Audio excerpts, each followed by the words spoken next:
आपका मेज़बान शेख हदीजुर रहमान। आज जी हम सर। माहिर कानून सुप्रीम कोर्ट ऑफ पाकिस्तान जनाब मोहम्मद अहमद क़य्यूम साहब के साथ उनके चैम्बर में मौजूद हैं। आपसे जानने की कोशिश करेंगे कि अदलिया में खामियां कहाँ पाई जाती हैं और इस इदारे को मजबूत और मुस्तहकम कैसे बनाया जाए। अस्सलाम वालेकुम। अस्सलाम शेख सर, क्या हाल चाल है? कैसे हैं सर, आप खैरियत से सर हैं? मेरे लिए ऑनर है सर आपसे बात थैंक यू करना। सर। सर, हमारे देखने वाले नाजरीन की आगाही के सिलसिले में आपका तारुफ। सर मेरा नाम मोहम्मद अहमद कयूम है। मैं तीसरी पुश्त का वकील हूँ। दादा एक्चुअली सुप्रीम कोर्ट के जज थे, वालिद साहब हाई कोर्ट के जज अटॉर्नी जनरल रहे। मगर मेरी और मेरी ख़ानदान की असल पहचान ये है कि तीनों के तीनों वकील थे और काम करने वाले वकील थे, और मैं भी उसी चीज़ के अंदर प्राइड फील करता हूँ। सर, तो अपने तालीमी सफ़र के बारे में कुछ आगाह करें। सर तालीम की डिग्रियाँ मैंने सारी दुनिया से इकट्ठी की हैं। एड्सन कॉलेज में मैं टॉपर था थ्रू क्लास 1 से लेके ए लेवल्स करने के बाद then I went to Columbia university New York. वहाँ से इकोनॉमिक्स पॉलिटिकल साइंस के अंदर मैंने बीए किया। लॉ मैंने किया सेंट जॉन्स कॉलेज ऑक्सफोर्ड से, जी। और उसके बाद एलएलबी करने के बाद बार की डिग्री हासिल की आईसीएसएल लिंकन से। और लेकिन वकालत मैंने सारी की सारी ये डिग्रियां हासिल करने के बाद असल में लाहौर सिविल कोर्ट से सीखी। सर, आपको शोबे वकालत की तरफ आने का ख्याल कैसे आया? तो एज आई सेड के ख़ानदान के अंदर जी। तीसरी पुश्त में हूँ। वालिद साहब इसके फेवर में नहीं थे, वो कह रहे थे तू बहुत नरम है यार, तू तेरे लिए वकालत नहीं चल सकती इस तरीके से। मगर मैंने उनको देखा था जितने इंडिपेंडेंट अंदाज के अंदर वो वकालत करते थे, कमाई भी होती थी और पावरफुल अंदाज में। तो आई थॉट कि मैंने यही करना, और जिद करके मैं और मेरा दूसरा एक और भाई भी है, वो भी हम वकालत में जिद करके ही आए। सर, दादा जान और वालिद मोहतरम के अलावा करियर के इस ज़मन में किन शख्सियत ने आपकी रहनुमाई फरमाई? सर रहनुमाई तो मैंने मुख्तलिफ लोगों से गुफ्तगू वगैरह की। जी। एज आई एम सेइंग कि वालिद साहब तो फेवर में थे नहीं, तो रहनुमाई तो थी नहीं। मैं तो ज़बरदस्ती जिद करके आया इसके अंदर। मैं कायद आज़म मोहम्मद अली जिन्ना से बहुत इंस्पायर्ड हूँ था। उस टाइम के ऊपर मैंने स्टैनली वोलपट की एक किताब पढ़ी, जिन्ना ऑफ पाकिस्तान, अपने स्टूडेंट्स जी। टाइम के अंदर भी जब मैंने डिसाइड करना था। वर्ल्ड बैंक से भी मुझे नौकरी मिल रही थी, अमेरिका में भी मैं टॉपर था, वहाँ पे सब मेरा जो प्रोफेसर था उसको नोबेल प्राइज़ बाद में मिला। नौकरियाँ वहाँ पे बहुत ऑफ़र हो रही थी, मगर मेरा हमेशा से दिल ये था कि पाकिस्तान वापस आके कुछ करना है। तो कई ज़्यादा तो दो लोग तो कहते हैं कि पागल है, वापस किस लिए आ रहा है, बाहर जा, उधर रह, ये कर वगैरह। बट मेरा दीन ईमान ये था कि यहाँ पे आके करना, और उसके लिए वकालत ज़रूरी थी। एज़ आई सेड कि स्टैनली वोलपट की जिन्ना ऑफ पाकिस्तान जो मैंने किताब पढ़ी, उसने मेरी ज़िंदगी, उसने मुझे इंस्पिरेशन दी और डायरेक्शन चेंज एक तरीके से कर दी। बिकॉज़ उसके अंदर उन्होंने कायद-ए-आज़म, किताब का नाम कायद-ए-आज़म नहीं है, जिन्ना ऑफ जी। पाकिस्तान। हाँ। एक वकील, एक आदमी, एक जीता जागता आदमी, उसने कैसे डेडिकेट किया और जी। वकालत को इस्तेमाल करके एक मुल्क हासिल किया। वो मेरी इंस्पिरेशन थे और अभी भी हैं, तो इसलिए सर, मैं सर। आप प्रोफेशनल वकील अपने क्लाइंट के मुकदमे के मौके पर तहकीक और मुताले के तहत अदालतों में पेश होते हैं। जी। लेकिन आजकल के वकला में ऐसी खिदमत अंजाम नहीं दे पाते, इसकी वजह क्या है? क्योंकि उनके अंदर से बेशुमार एक्चुअली डिग्रियां खरीद के या पढ़े लिखे बगैर आ रहे होते हैं। जी। बात यह है कि हमारा जो मैं लीगल एजुकेशन कमेटी पंजाब का चेयरमैन भी हूँ, एज जी। एन कॉलेजेस को देखता हूँ, रेगुलेट वगैरह करता हूँ। मेरा दीन है, और इस मामले में और इस गंद में मैं बेसिकली इसीलिए भी डला हूँ कि मेरे हम्म। नज़दीक वकालत के लिए जो जो चीज़ों की ज़रूरत होती है, 95% लॉ कॉलेजेस वो करवाते ही नहीं। 90% लॉ कॉलेजेस ऐसे हैं कि जिनके पास क्लासेस भी नहीं होती, ना ही अगर बिल्डिंग बिल्डिंग अगर हो, 60 में शायद वो भी नहीं होती, 60% बिल्डिंग अगर हो तो वहाँ पे क्लासेस नहीं होती। कहते हैं भाई आके पढ़ने की नहीं ज़रूरत। लड़के के वकालत के जो लवाजमात हैं कि आपको बोलना आना चाहिए, जहन इस्तेमाल करना, लिखना आना चाहिए, वो तो आपको लॉ स्कूल के अंदर पढ़ाया ही नहीं जाता, अगर क्लासेस हो भी रही हैं। जी। तो ये एक्सपेक्ट करना कि जी वो आके फर लड़का बोलना भी शुरू कर देगा, रिसर्च भी कर लेगा, ये चीज़ें आपको वहाँ से अब तो आपको सर, बुनियाद आप डालनी पड़ती प्रैक्टिस भी कर रहे हैं और है। जी प्रैक्टिस दे भी रहे हैं कॉलेज में। जी जी। आपके लिए तजावीज़ क्या होनी चाहिए आपकी नज़र में? देखिए 2-3 चीज़ें हैं। मेरा हमारा जो सिलेबस है वो बहुत ही फ़रसूदा है। जी। एज़ आई एम सेइंग कि लड़कों को उसी स्टाइल, ये एलएलबी के टाइम के ऊपर ही शुरू करवा देना चाहिए। जी। इसके साथ-साथ सुप्रीम कोर्ट ने एक ऑर्डर किया था बार वोकेशनल कोर्स जिसको प्रैक्टिकल ट्रेनिंग के तौर के ऊपर हम इस्तेमाल करते हैं और वो लड़कों से करवाते हैं, उसके जी। बगैर लाइसेंस मिलना नहीं चाहिए। मगर फिर भी लड़के हासिल कर लेते हैं और हमारे जो सियासी मेंबरान हैं वो उनको घर जाके लाइसेंस देते हैं, जी। ना कि ये उसने डिग्री खरीदी हुई है, इंटरव्यू उसने दिया है कि नहीं, इस काबिल है भी कि नहीं कि उसको लाइसेंस दिया जाए, मगर दिए जाते हैं। और उस चीज़ को रोकने की बहुत ज़्यादा ज़रूरत है। मैं अब जहाँ तक मेरी अपनी ज़ात की बात है, मैं इंटरव्यू भी करता हूँ, इनको पढ़ाने की भी कोशिश करता हूँ, बार जी। वोकेशनल कोर्स भी कर रहा हूँ और वो एक रेवोल्यूशनरी स्टेप है। उसकी वजह से पूरे पंजाब में हमने कि लड़कों को हम ये सिखा, आप कहते हैं कि लड़के करते नहीं, उसको किसी ने सिखाया ही नहीं हुआ। जी। रोजी रोटी का मामला है तो वो तो चीखेगा आके। तो बार काउंसिल भी इस नुक्ते के ऊपर, मैं अगर जहाँ पे मूरत इल्जाम कॉलेजेस को भी कर रहा हूँ, बार काउंसिल्स भी अभी आज से पहले फेल करते रहे कि किसी ने सोचा ही नहीं कि लड़के को कौन सा कागज इस्तेमाल करना है, कौन सी साइड पे खड़े होना है, कपड़े क्या पहनने हैं, ईमानदारी से कैसे रोजी रोटी कमानी है। तो जो भूख लगेगी तो वो चीखेगा, बिल्केगा। तो हमारा ये जो बार वोकेशनल कोर्स है वो इसी तरीके से हमने शुरू किया हुआ है कि ईमानदारी से उस लड़के को वो चीज़ें हम सिखाते हैं जिससे वो ईमानदारी और अच्छे अंदाज के अंदर कमा सके, अच्छा रिप्रेजेंटेटिव बन सके। और मैं बार बार लफ्ज इस्तेमाल कर रहा हूँ ईमानदारी से। कायदे आजम का प्रोफेशन है, उसको प्रॉपरली रिप्रेजेंट सर, करके वकालत के पेशे को प्रोफेशनल शोबा कहा जाता है। जी जी। इस शोबे में ऐसा क्या हुआ जिससे इज्जत में कमी आई? अगर जाके सिविल जज को पीटेंगे, काले कोर्ट को रोड के ऊपर आके आप समझेंगे कि लाइसेंस टू किल है। हम्म। थानों के ऊपर जाके वहां पे लड़ाई वगैरह करेंगे, डन बेसिस करेंगे, बेवाओं के कागजों के ऊपर अंगूठे लगवा के प्रॉपर्टी अपनी बीवी के नाम के ऊपर ट्रांसफर कर देंगे, तो फिर तो होगा। हम्म। इशू बेसिकली इस प्रोफेशन के अंदर ये है कि ये प्रोफेशन दुनिया के सबसे ज्यादा मॉरल बंदों का प्रोफेशन है। अल हम्म। वकील अल्लाह ताला की एक सिफत है। अच्छा। कायदे आजम, गांधी, नेहरू, इब्राहिम Lincoln, Nelson Mandela, Allama Mohammad Iqbal और आम वकील भी जो 99% है, हम इंसाफ दिलवाने के लिए वहां पे फीसों के लिए या कमाई करने के लिए जरिया नहीं है, ये हम्म। इज्जत का जरिया है। और प्रोफेशन का मतलब ये होता है कि ये आपकी जिंदगी आप कुर्बानी दे के कर रहे होते हैं, ये this is not a job, this is not a money making exercise.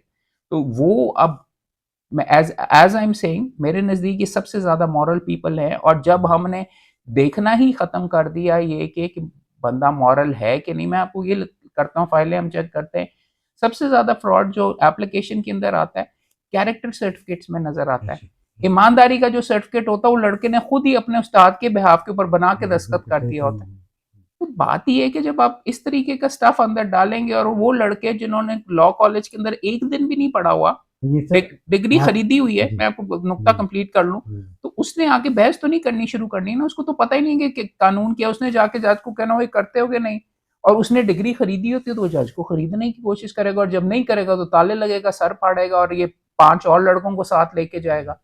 और ये होता है, वो कोशिश करेगा कि मैं कोई ओहदेदार बन जाऊं, इलेक्शंस लड़ेगा या उनके लड़ेगा या किसी इलेक्शन वाले बंदे को सपोर्ट करेगा ताकि बाद में उसका कब्जा वगैरह हो जाए, लेकिन डन सर, करे। आपके दादा जान वालिद सर मोहतरम और आपकी जी जी। खदमात कानूनी शोबे में सर और Pakistan bar council, Punjab bar council के हवाले से बड़ी खदमात काबिल तहसीन है। शुक्रिया सर।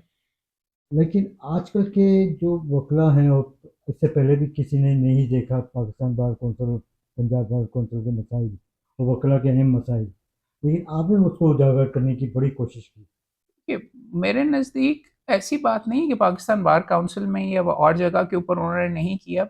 इस दफ़ा भी हमारी बार काउंसिल भी कोई इतनी भी बुरी नहीं है जो मैं आपको कर जी। रहा हूँ। इन मामलात को एड्रेस, पॉलिटिकल बॉडी है, एड्रेस करने की ज़रूरत है। और मैं आपको कह रहा हूँ बार वोकेशनल कोर्स और जो अच्छे काम कर रहे जी। हैं उनके जी अंदर बिल्कुल। पाकिस्तान बार काउंसिल और वो हमें सपोर्ट भी कर रहे हैं। जी। फैमिली का जो आप कह रहे हैं, मैं आपको अपनी ज़ात की हद तक तो सिर्फ ये बताता हूँ कि अनफॉर्चुनेटली चीज़ ये हो गई है कि पॉलिटिकल लवाजमात की वजह से लोग ओहदे को ओहदे के तौर के ऊपर इस्तेमाल करना चाहते हैं। जी। मेरे लिए अगर आप, मैं सेक्रेटरी हाई कोर्ट बार भी रह गया हूँ, जी। मुझे और बार काउंसिल के लिए मुझे शायद ज़रूरत नहीं है इस ओहदे की। अच्छे खासा वकालत भी चलती है, कमाई भी हो रही थी, मगर ये मेरी सेंस ऑफ ऑब्लिगेशन थी कि अगर मैं नहीं हिस्सा डालूंगा। बेशक। और मैं, देखिए, तकलीफ इस चीज़ की होती है कि जो चीज़ें मैंने कहा कि सारी दुनिया में फिरा हूँ, अफ्रीका के घने जंगलों में ना जो चीज़ें होती हैं वकीलों की, या अफ़गानिस्तान के अंदर भी जो जंग के दौरान होती थी, ट्रेनिंग होती थी, उनको जॉब प्लेसमेंट होती थी, वो वहाँ पे होती, पाकिस्तान में किसी ने सोचा भी नहीं हुआ उसके बारे में। तो द थिंग वाज़ कि अगर मेरे ज़हन के अंदर है और मेरा दीन ईमान भी है, तो मैं फिर अपना हिस्सा डालूँ। मैं शौक से नहीं कर रहा कि जी सारी आधे से शहर से दुश्मनी डाली हुई है, जाली कॉलेजेस वाले जो लड़के डिग्रियाँ खरीद रहे हैं, वो मुझे बोलते हैं। बट बात ये है कि अगर मैं इतनी प्रिविलेज के बाद, तीसरी पुश्त का होने के बाद अपना हिस्सा नहीं डालता, तो माज़रत है, फिर लानत है मेरे पे। तो सर, इसीलिए मैं आपके ख्याल इसी में हुँ। सियासी जमातें पार्लियामेंट के ज़रिए अदालतों को नीचा दिखाने की कोशिश कर रही हैं? अदालतें देखिए नीचा दिखाने की कोशिश नहीं है। मामला प्रिंसिपल ये है कि सेपरेशन ऑफ पावर्स का हमारी कॉन्स्टिट्यूशन के अंदर एक है कि ये 3 मुख्तलिफ सतून है अदा जी, करके, एक दूसरे के इलाके के अंदर इंटरफेयर नहीं करेगा, चेक्स एंड बैलेंसेस का भी प्रिंसिपल है। जी, तो ये खींचातानी तो हमेशा चलती रहती है। एक ज़माने में ये कोर्ट्स ने ये कहा, कॉन्स्टिट्यूशन के अंदर ये आया कि जी पार्लियामेंट और जुडिशरी मिल के जजेस अपॉइंट करेंगे। Judicial committee, parliamentary committee, supreme court ने कहा कि नहीं, ये तो सारा कुछ हम करेंगे, पार्लियामेंट्री कमेटी आज के बाद रबर स्टैम्प, ठीक है? उसके तहत मुख्तलिफ जज साहिबान आए। पार्लियामेंट जो कि अवाम के नुमाइंदे होते हैं, सही हैं, अच्छे हैं, गलत हैं, जो भी चीज़ है अवाम के नुमाइंदे हैं। हमारे आइन में लिखा हुआ है कि उनके ज़रिए ये मुल्क चलेगा। तो मैं उनको थोड़ी बहुत बीच में फ़ौक़ियत, जो दूसरे उनको इतना ज़्यादा बोलते जी, हैं, आई वुड नॉट, बट वो उन्होंने देखा कि ये मुकम्मल तौर के ऊपर उनकी चीज़ों के अंदर कॉन्स्टिट्यूशन को ऐसे इंटरप्रेट किया जा रहा है कि जब वो वोट डालेंगे, वो डिस्क्वालीफाई बंदा होगा, वोट का किया जाएगा या जी, कि नहीं। पार्लियामेंट के अंदर फॉर एग्ज़ाम्पल बिलावल साहब कहते हैं कि यार हमने खुद वो आइन का बनाया कि उस बंदे का नहीं गिना, उसका बंदे का वोट गिना जाएगा 63 ए में, हुँ, गिना जाएगा, लेकिन वो फारिग हो जाएगा। तो सुप्रीम कोर्ट हमें कैसे कह रही है कि नहीं, असल में आपका मतलब ये था, जी, जबकि वो तो कंटेम्परेरी है ना, 1973 की तो लहदा आप कॉन्स्टिट्यूशन आप इंटरप्रेट करते हैं। जी, तो वहाँ पे तनाव वगैरह था, और एक दूसरे के नीचे आने का सिलसिला नहीं है। अगर कोई अपनी एक हदूद से तजावज़ वगैरह करेगा, उस पे होगा। ये जो नई तरमीम आई है 26th अमेंडमेंट, काफ़ी चीज़ें उसके अंदर अच्छी भी हैं, मगर चंद चीज़ों से मैं अदलिया के अंदर बहुत ज़्यादा जाके डायरेक्ट इंटरफेरेंस कर रहे हैं, वो शायद मुझे नहीं आपने अभी पसंद। ज़िक्र किया 26वें आईनी बिल का, जी, जी। अब सियासी तो एक्ट बन जमातों गया का वो। बड़ा फैसला। जी, जी। आपकी क्या राय है इस सिलसिले में? फिर उसके अंदर काफ़ी चीज़ें अच्छी हैं, इस पे मैंने काफ़ी डिटेल के अंदर बात किया हुआ है। मुझे इस चीज़ से कोई इश्यू ज़्यादा इतना नहीं है कि एक कमीशन जो जिसमें अब जुडिशरी की मेजॉरिटी नहीं है, वो जी, किसी जज को अपॉइंट करे। अमेरिका के अंदर अगर आप देखें तो वहाँ पे सेनेट करती है, और टीवी के ऊपर आता है, सियासतदान अपॉइंट करते हैं। इंडिपेंडेंस ऑफ जुडिशरी का ये मतलब नहीं है कि जुडिशरी अपने मर्ज़ी से बीच जिसको मर्ज़ी करता रहे। हुँ, इंडिपेंडेंस ऑफ जुडिशरी का और डेमोक्रेसी के अंदर ये होता है कि अवाम के नुमाइंदे एक जज को, बंदे को कहते हैं कि तुम इस काबिल हो, उसको सिलेक्ट करके कुर्सी पे बिठा देते हैं, फिर उसको हाथ कोई नहीं लगा सकता। जी, हाँ, यहाँ पे मुझे थोड़ा-सा जी, जी, इस अमेंडमेंट में मसला ये आता है कि इस अमेंडमेंट में ये लिख दिया हुआ है कि जी सुप्रीम कोर्ट के बेंचेस भी हम बनाएँगे, जी, कॉन्स्टिट्यूशनल बेंचेस वगैरह। That I think is too much. हुँ, मगर अपॉइंटमेंट की हद तक I do not have a problem with it. Chief justice of Pakistan क्या वो एक कमेटी बनाएगी? 3 जजेस के अंदर से ही नाम वगैरह आ जी, रहे हैं। अमेरिका के अंदर तो फॉर एग्ज़ाम्पल जॉन रॉबर्ट्स जो भी उनका चीफ जस्टिस है, वो उन्होंने सुप्रीम कोर्ट के बाहर से लेके आए थे। जी, बिल्कुल, तो what I am trying to basically say is कि इसमें है, it seems to be an experiment. हुँ, बट ये चीज़ें वगैरह के मुदाखलत वगैरह अदलिया के मामलात में बेंचेस बदल-बदल के अगर ये शुरू हो गई, तो फिर तो देन डेफिनिटली सर, ये वाला आपके एस्पेक्ट ख्याल नहीं सही। में 26वें आईनी बिल अब तो में एक्ट कोई बन गया डील होना जो बिल नहीं है। एक्ट बिल बन गया में हुआ है, एक पास हो गया हुआ जी, ऑर्डिनेंस है। एक्ट जी, में कोई डील हुई है? क्या मतलब?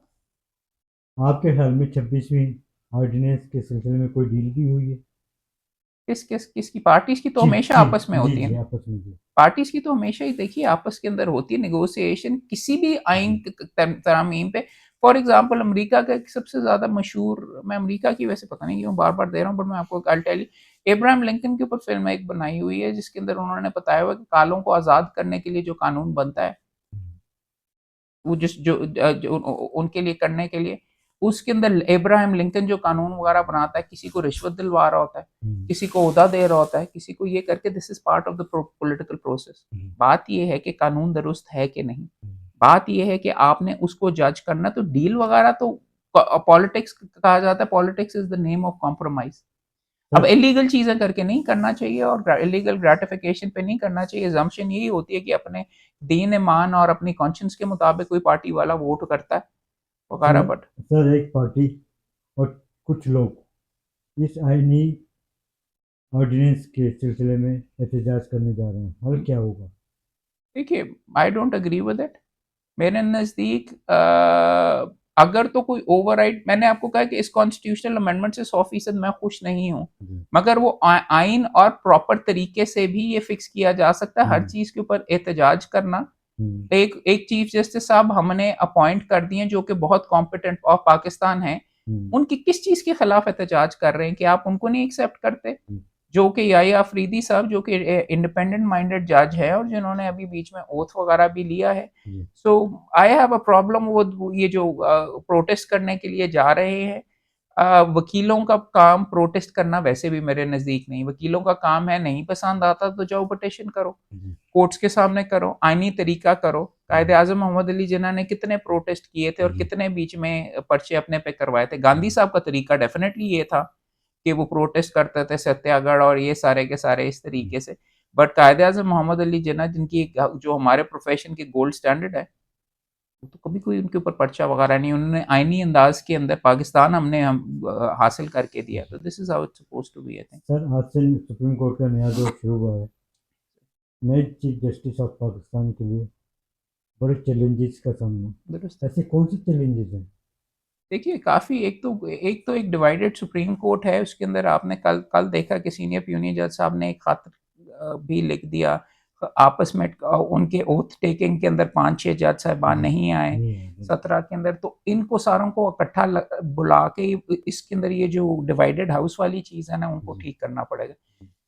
और भी हैं पॉलिटिकल साइड के ऊपर, अगर जैसे मैं पॉइंट आउट कर रहा हूँ कि इंटरफेरेंस नज़र आ रही हो सकती है बेंचेस में कॉन्स्टिट्यूशनल कोर्ट की, हो तो सवाल तो ये आएगा कि ये सुप्रीम कोर्ट केसेस सुनेगा कौन? चीफ जस्टिस पाकिस्तान तो आपने बना दिए, बट अगर आप इसको इस तरीके से देखते हैं तो एक लेवल पे आप ये कह सकते हैं कि he is not the most powerful बंदा। अब तो जो सीनियर जज होगा कॉन्स्टिट्यूशनल कोर्ट का, प्रैक्टिकली तो he might be more important, नाम का है। और आखिरी चीज इसके अंदर सबसे बड़ा चैलेंज जो कि कोई रियलाइज नहीं करता पाकिस्तान के अंदर, इज कि भाई मेरी तरफ से ये जो सियासी मुकदमे जो मर्जी इनके साथ करें, 200-300 जो मुकदमे जो मर्जी करें, उस 60,000 जो आम बंदे का इंसाफ का है, जिसकी वजह से हम 140वें नंबर के ऊपर हमारी रेटिंग है। चीफ जस्टिस पाकिस्तान की ऑब्लिगेशन और जुडिशियल, इसको कहते हैं जुडिशरी की ऑब्लिगेशन, ये है कि रेगुलर डिस्प्यूट रेजोल्यूशन, आम बंदे को जो सिविल कोर्ट में इंसाफ मिलना है। हमें ये वहश वगैरह हो गया हुआ है कि हम टिकर और ये ऊपर ये जो बड़े मुकदमे में यार इमरान खान के अंदर, उसका क्या ताल्लुक? तुम्हारी जमीन के ऊपर, तुम्हारे हमसाई की जमीन पे किसी ने कब्जा कर लिया, उस बेवा की प्रॉपर्टी गलत ट्रांसफर हो गई, उसको नीचे इंसाफ मिलता है कि नहीं? अपील के स्टेज के ऊपर जाके मिलता है कि नहीं? कि उसको सुप्रीम कोर्ट में 3-3 पुश्त दर पुश्त करना पड़ता है। इस चीज को एड्रेस ही नहीं कोई करता। याहिया अफरीदी साहब से मुझे कम से कम ये डेफिनेटली उम्मीद है कि अगर आप उनकी जजमेंट्स रिसेंटली देखें, चीफ जस्टिस पाकिस्तान साहब से उनकी रिसेंट अगर आप देखें, उन्होंने भी और काजी फैज ईसा साहब ने औरतों को डिप्राइव करने के लिए ना गिफ्ट डीड्स यहाँ पे बन जाते थे, उसके कानून को बहुत हद तक खत्म किया और चीज़ों वगैरह। अगर आप इनको, किसी जज को जज करने का तरीका होता है उसकी नेक नियति का, उसके फैसलों से। सियासी वाले आप मेरी तरफ से साइड पे रख लें। एक एक बंदे ने तो गाली निकालनी है, एक पार्टी ने हारना है, एक ने जीतना। बात यह है कि आम बंदे को चीफ जस्टिस पाकिस्तान का अव्वलीन तरजीह, उन्होंने ये अभी रिसेंटली तो कहा है कि जी मैं वो जजेस का एहतराम करूंगा, रिस्टोर, और मैं ये करूंगा। वो उनके काम से होता है, सिर्फ सल्यूट करने के लिए वहां पे नहीं बैठे हुए। अगर तो वो काम पूरा टाइम करते हैं और वो मुकम्मल तौर पे इंसाफ दे रहे हैं और उनके ओहदे सही तरीके से जो जो उनसे रिक्वायरमेंट है वो देते हैं, तो 100 बिस्मिल्लाह। कुर्सी को तो हम ठीक है सलूट वगैरह करते रहेंगे, बट सर आपके ख्याल में बार और बेंचेस को कैसे मजबूत और मुस्तकम बनाया जाए? अच्छे बंदों को सिलेक्ट करके वहां पे लेके जाएं। उसके साथ ही होता है, ये कहा जाता है। बेंचेस के ऊपर भी और बार और बेंच वगैरह दोनों, लोग कहते हैं कि बग्गी के एक ही पहिए हैं वगैरह, मगर एक लेवल के ऊपर हम उनके ऊपर भी चेक्स हैं। जी आपस में मिलके भी हमने बिल्कुल नहीं चलना, जहाँ पे हमें गलत चीज़ नज़र आ रही होती है तो बार का इतना से स्ट्रेंथ होनी चाहिए कि हम उनको हमारा रोल है कि हम कहें कि गलत है, अवाम के अंदर भी और वैसे भी उनसे डायरेक्टली बात करके ये कर सके।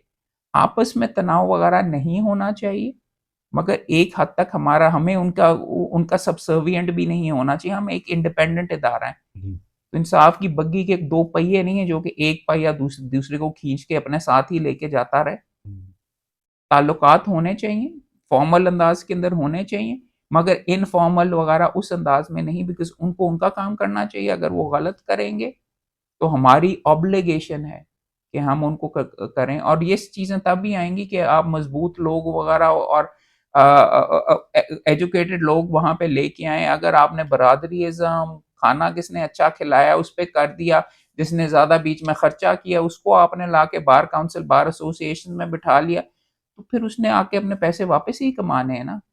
उसने आगे जाके ही सलूट करना है ना जी। जी उसने जिनसे जिनसे मुकदमे करवाने हैं, उसने फिर वो वकीलों के हकूक और उन 29 चीज़ों पे। अक्टूबर 2024 को सुप्रीम कोर्ट बार के इलेक्शन होने जा रहे हैं। तो आप किस नज़र से देखते हैं?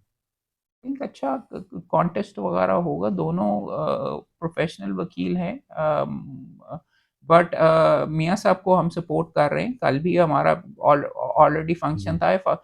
उनकी खिदमात कोयटा के एक्चुअली बॉम्ब ब्लास्ट में वो ज़ाती तौर पे बहुत सीरियसली इंजर वगैरह हुए थे। जी एडवोकेट जनरल भी रह चुके हैं, उनको मैंने बहुत करीब से देखा है। सो आई बिलीव उनके अंदर, आई बिलीव इन हिज जो आइडिया है कि इस मामले को, तरमीम को आगे लेके हमने जाना है। एज एक एक धड़ा अगर एजिटेशन की बात करता तो माजरत के साथ उनका शायद हक हो, मगर मैं नहीं अग्री करता। Hmm, you cannot make the supreme court इतना कंट्रोवर्शियल कि फिर भी लड़ाई करती रहे और अवाम को मोटिवेट करके अपने ही सुप्रीम कोर्ट के खिलाफ भी प्रोसीडिंग्स जी करते रहें। सो मेरे नज़दीक ये सुप्रीम कोर्ट बार एसोसिएशन का इलेक्शन बहुत ज़रूरी है, और मेरे नज़दीक चूंकि मेरा दीन ईमान ये है कि इस मुल्क, हमारी इकॉनमी अभी संभल रही है, जी अब आहिस्ता-आहिस्ता बेहतरी की तरफ अगर हम जा रहे हैं, हमें ये लड़ाई मार-कुटाई से दूर रहना चाहिए। जी और ये वाला जो एजेंडा है, so that's why I am supporting मियाँ साहब, मियाँ रऊफ़त साहब। सर, गज़ा पे बात करते हैं। जी सर। आपके ख्याल में मौजूदा हालात के पेश नज़र फ़लस्तीनी अवाम का क्या मुस्तकबिल है? कुछ मुस्तकबिल नहीं है, उनको एक्चुअली ख़राब से ख़राब तर करते रहेंगे। हमारे मुसलमान भाइयों ने भी लगता है कि अब उनसे हाथ उठा लिया हुआ, दिखाने की हद तक ठीक है कि जी बड़ा अफ़सोस हो रहा है, बड़ा ये हो रहा है। लेकिन सर, उनको दुख की बात है कि पाकिस्तान समेत 57 इस्लामी ममालिक हुँ, इस जंगबंदी में खामोश तमाशाई। जी। आपके ख्याल में वीटो पावर, IMF या ज़ाती मफादात? हमें पता है कि हमारी औकात क्या है। इत्तेहाद हम करने के लिए तैयार नहीं हैं।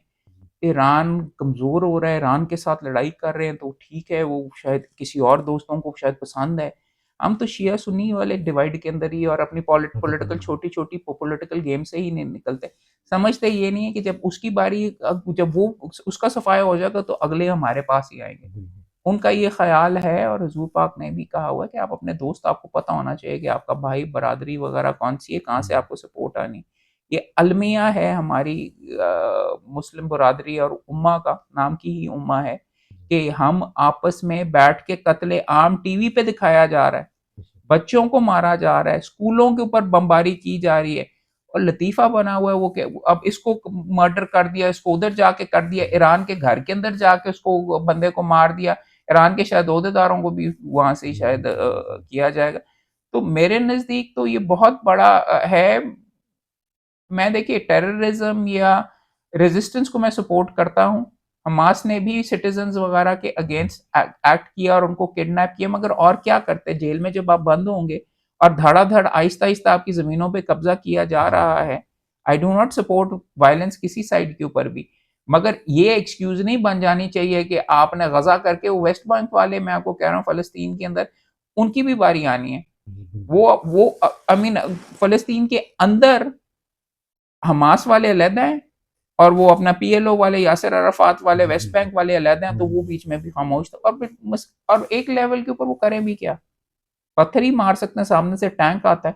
एक पत्थर मारते हैं, वो 72 बम मारते हैं आगे से। तो सर ये कश्मीर पे बात करते हैं। हम्म, आपके ख्याल में पाक फौज की कुर्बानियों के साथ कश्मीर कश्मीरी मुजाहिदीन की अजीम कुर्बानियां रंग लाएंगी?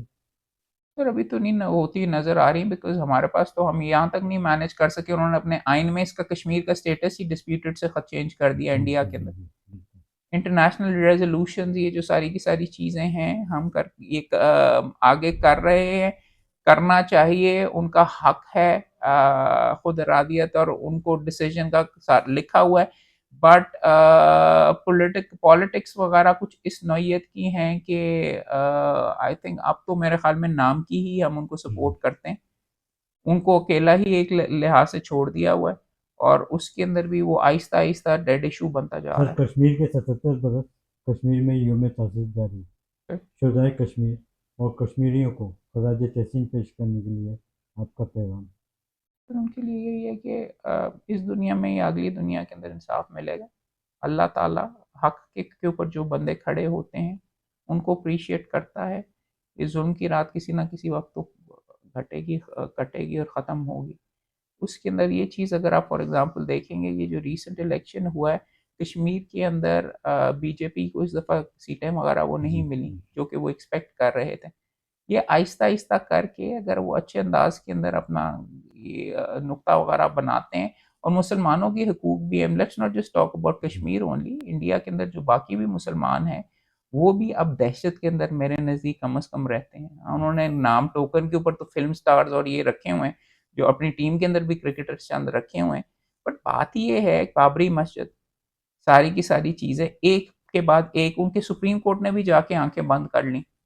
और इन चीज़ों के अंदर कायदे-आज़म मोहम्मद अली जिन्ना और अल्लामा इकबाल का जो मकसद था पाकिस्तान बनाने का, वो दोबारा से उस्तवार होता है, बल्कि दोबारा से साबित होता है। मेरे लिए ये चीज़ें ज़रूरी सर है। कश्मीर और फ़लस्तीन की आज़ादी के सिलसिले में हुकूमत वक्त को आपका पैगाम? तो देखिए, हुकूमत वक़्त को ये करना चाहिए कि स्ट्रॉन्ग होके कम से कम नुक्ते के ऊपर तो खड़ा होना चाहिए। हम उनकी यूनाइटेड नेशंस में उनकी बात तो करते हैं, आई मस्ट अप्रिशिएट दैट। और उनके लिए अल्लाह ताला ने यही कहा हुआ ना कि जिहाद करने के भी मुख्तलिफ तरीके वगैरह होते हैं। अगर इतने ताकतवर नहीं हो कि एक्चुअली नहीं कर सकते, तो गलत को गलत तो कम से कम कहो। वहाँ तक तो ये भी मौजूद है। जब तक इस्लामी उम्मा इकट्ठी जमा नहीं होती और अपने आप को एक इकोनॉमिक बोला, एक ज़माने में ओपेक का मामला हुआ था ऑयल के ज़रिए, शाह फैसल साहब ने और यहाँ पे भुट्टो साहब ने और सारों ने मिलके किया था, और एक लेवल के ऊपर नाक चने तो चबवा दिए थे। वहाँ से अमेरिका ने तो ये लेसन सीखा कि कभी इनको इकट्ठे होने नहीं देना आज के बाद। कभी सद्दाम हुसैन उनका प्यारा हुआ करता था, फिर सद्दाम हुसैन के ऊपर खुद ही उनके लिए जानवर बन गया और उसको ख़त्म करवाया। वो तो आपके साथ खेलते ही रहेंगे। आप अपने इस्लाम की अगर आप हिस्ट्री पुरानी वाली भी पढ़ें जितनी है, तो हमारी कमज़ोरी हमारे अंदर से ही आती रही है, बिकॉज़ कभी इत्तेहाद रहा नहीं। अगर इत्तेहाद हो जाए इकोनॉमिकली, सऊदी अरेबिया वगैरह, ये जो डॉलर पाउंड वगैरह इनके जो ऑयल है सारे के सारे आपके पास वेपन मौजूद है, आप इस्तेमाल क्यों नहीं करते? इनके जो इतने ज़्यादा पैसे मौजूद हैं वो इस्तेमाल क्यों नहीं करते? इतनी जगहों पे जो इन्वेस्टमेंट हुई है चाइना के साथ क्यों नहीं लगते? और मुल्कों के साथ करके अगर वो आपके साथ सियासत खेलते हैं, तो मुझे अभी तक ये नहीं समझ आई। पाकिस्तान में भी जो चाइना की तरफ कुर्बत का हमारा रुझान हो, वो अच्छी स्ट्रेटेजिक मूव है। रशिया के साथ भी आप कंसिडर करें, क्या शक है, या दुनिया के दूसरे कोने के ऊपर एक कंट्री बैठी हुई अमेरिका, आपने उनके साथ ही सारे का सारा अपना डाल क्यों? और एंड में फिर जब आप अपना मुल्क छोड़, जब आप रिटायर होते हैं, तो फिर आप अमेरिका चले जाते हैं। बच्चे भी वहाँ पे पिज़्ज़ों की आपने कंपनियाँ रखी होती हैं। तो ये चीज़ें वगैरह हैं। देखिए, आपकी जो आइडेंटिटी है, आपके लिए जो चीज़ इम्पोर्टेंट होती है, अगर आपकी ज़ात आपके लिए इम्पोर्टेंट है, फिर आपके लिए ज़ात है। अगर आपके लिए मुस्लिम उम्मा इम्पोर्टेंट है, उसको अगर आप वो आइडेंटिटी अगर आप मेंटेन करते हैं और उसमें अगर थोड़ा-सा कोई दम है, तो 172 चीज़ें आप कर भी सकते हैं। इतनी कमज़ोर भी मुस्लिम उम्मा नहीं है। मगर चूँकि डिवाइडेड है, चूँकि शिया सुन्नी की लाइन के ऊपर हैं, चूँकि मिडल ईस्ट के अंदर हम ईरान को कमज़ोर शायद करना चाहते हैं, अमेरिका भी चाहता है और रशिया भी ये चाहता है, और इस तरीके से तो हम कहते हैं चलन दो, ये कर लेने दो, ये फ़लस्तीन वाला कभी हमने रिज़ॉल्व भी करना है, इसकी वजह से हमें ये मसला पड़ता है, हमें वो करता है। तो ये चीज़ें हैं, बट जो सही चीज़ है वो सही है। कॉम्प्रोमाइज़ेज़ करना कभी भी उसको उस बंदे का अंजाम अच्छा नहीं हुआ जो बंदा कॉम्प्रोमाइज़ करता है। बहुत शुक्रिया सर आपका। सर बड़ी आपकी मेहरबानी शफ़क़त है sir. Sir, thank you very much. जी, जी।